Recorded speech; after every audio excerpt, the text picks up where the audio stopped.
Tokyo banana cake. This Tokyo banana cake is actually the cake that a lot of people brought back from Japan. If you go Japan for holiday, many people will bring back one box the small little banana cake with cream inside it. So 今天我们会做东京香蕉蛋糕。这个东京香蕉蛋糕里面呢是有cream 的。Because see this easier.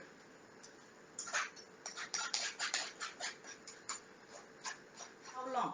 Okay, the cake itself must consume within 3 days, 2 to 3 days, as because we don't have any preservative.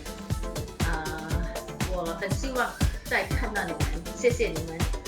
Hopefully, I didn't bore you to sleep. Okay. 希望你们会enjoy. Yeah. Okay. So, if you have any question, please post to me, and then we'll see you again. Thank you very much. Thank you.